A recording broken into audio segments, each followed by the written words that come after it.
So hi friends, Anupama Parameswaran latest film వచ్చేసరికి పరదా. ఒక అంటే లేడీ ఓరియంటెడ్ ఫిల్మ్గా తను మొట్టమొదటిసారిగా ఒక ఫిల్మ్లో అయితే నటించింది. సో లేడీస్ కోసం ప్రత్యేకంగా ఒక పాత్రను డిజైన్ చేసి సో ఈ మూవీని అయితే రూపొందించారు. సో ఆడియన్స్ నుంచి పెద్దగా స్పందన అయితే లభించలేదు. సో ఇక ఈ ఓవరాల్గా మూవీ అంటే ఒకసారి చూసుకుందాం ఫ్రెండ్స్. బడ్జెట్ పరంగా చూస్తే ఈ మూవీని సాంకేతిక నిపుణుల రెమ్యునరేషన్, ప్రమోషన్ ఖర్చులు అన్ని కలుపుకొని 8 కోట్ల రూపాయల బడ్జెట్తో అయితే తెరకెక్కించారు. ఇంకా బ్రేక్ ఈవెన్ టార్గెట్ పాయింట్ వచ్చేసరికి 5 కోట్ల రూపాయల షేర్, 10 కోట్ల రూపాయల గ్రాస్ వసూలను అయితే రాబట్టాలి. అంటే ప్రపంచవ్యాప్తంగా ఫ్రెండ్స్.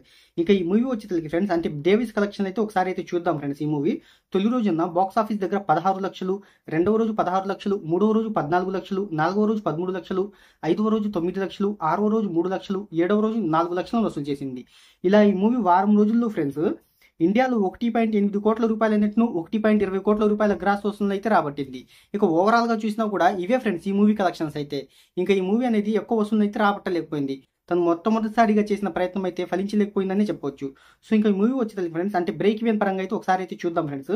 ఇక థియేట్రికల్ రన్ ద్వారా 1.20 కోట్ల రూపాయలను అయితే వసూలు చేసిన ఈ మూవీ అంటే బ్రేక్ ఈవెన్ టార్గెట్ వచ్చేసరికి 10 కోట్ల రూపాయలు కదా ఫ్రెండ్స్. ఇంకా బాక్స్ ఆఫీస్ దగ్గర అంటే క్లీన్ హిట్గా నిలవాలి అంటే 8 కోట్ల రూపాయల గ్రాస్ వసూలు అయితే రాబట్టాలి. సో ఇంకా ఓవరాల్గా అంటే ఈ బడ్జెట్ పరంగా బ్రేక్ ఈవెన్ పాయింట్ పరంగా చూస్తే ఫ్రెండ్స్ ఈ మూవీ అనేది ఫ్లాప్గా నిలిచింది.